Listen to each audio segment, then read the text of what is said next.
The convergence will go a long way in helping the Department of Cooperative Development in partnership with the National Food Security Processing and Marketing Corporation to bring back the glory days of SECOs across the country.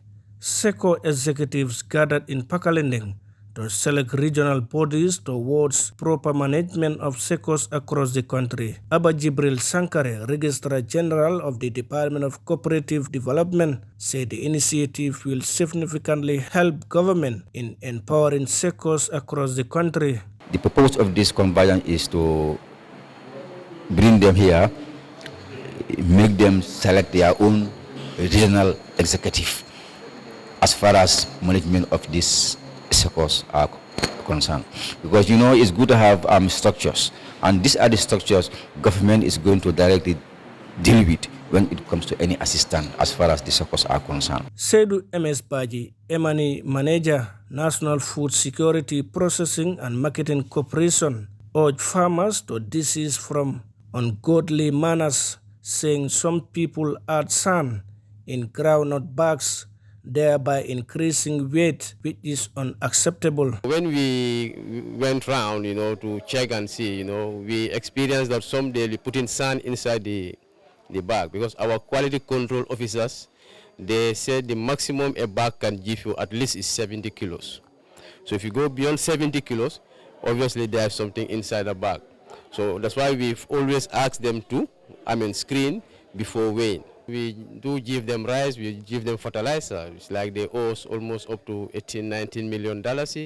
Some, in fact, last year, last year they owe that amount. This year, when we said we are not going to trade with them, that's the time they started coming to pay, their monies. Mr. Baji further underscored the significance of the forum, saying it will reduce challenges within the SECOs, noting a financial loss of over 70 million during the last year's groundnut trade season. Mr. Sankare said the regional activity will be followed by a national selection of apex body for the proper operations of SECOs in the country. When they select their regional, their regional executive, they will go and come up with their own bylaw. Then from there, if I have all the regions, then the next activity is I will call this executive, 8 from each of the regional, then that's where we will form the national apex for the operation of SECOs in this country. But that will be at national level.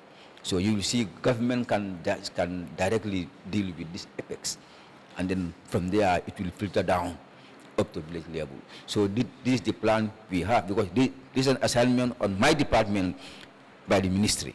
Mamadou K.S.C.C. from Upper Salom described the activity of SECOs during the First Republic as completely different, while calling for a proper governance and restructuring to avoid mismanagement in the country's SECOs. If you give millions to a person who cannot even count money correctly, and you want him to take the lead, that means you are giving a problem to that particular society. So we need people who are there to supervise and guide the society, so that these problems will not happen. We need people who will always come and see the business, the situation, the system, and everything is in place, so that things will work how we want it. And that's the purpose of this forum. SECOs officials used the opportunity to thank the Gambia government through the Department of Cooperative Development for coming up with the vital initiative, and they believe the idea will go a long way in addressing the challenges faced by SECOs. Ousman Baldeh, GRTS News.